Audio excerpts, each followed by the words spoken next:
2023年10月25日から2024年7月9日、初めてのニンニク栽培。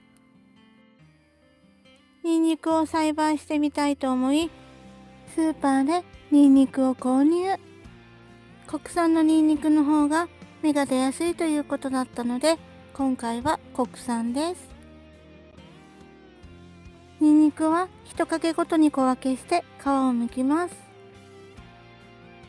10月25日、根を下にしてお水を注ぎました。1日後、少し芽が伸びてきました。10月26日。お水を注いでから2日後の10月27日の様子。10月28日です。10月29日。芽と根は順調に伸びてきています。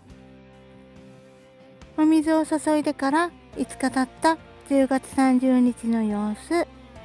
ニンニクがお水を吸うので時々お水を足しています。10月31日。そして植える当日11月1日です。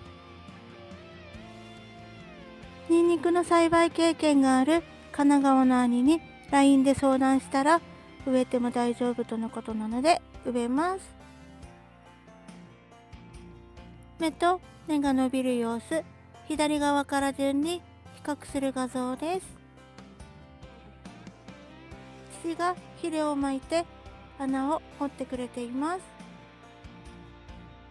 11月1日、植え付け前のニンニクです。上手に植えられるかドキドキしています。父が肥料をまいて穴を掘ってくれたところにニンニクを入れています。植え方なども兄に教えてもらいましたが、神奈川と雪の降る釧路とでは寒さが違うので、冬が乗り越えられるか心配です。寒く長い冬を越えて、翌年2024年7月9日、待ちに待った収穫です。たくさん植えたはずなのに、なぜか6玉しか収穫ができませんでした。兄によると、追肥不足だったみたいです。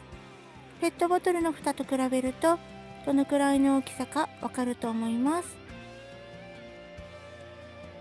失敗しましたが、父と一緒に作業して楽しかったので、また植えたいと思います。そして現在は天日干しをしています。乾燥させて保存してみたいと思います。富山県のノムネル無添加生活さんという方がニンニクを植えていた動画を見て、私もチャレンジしてみました。次回まで知識を深めたいと思います。見てくださってありがとうございました。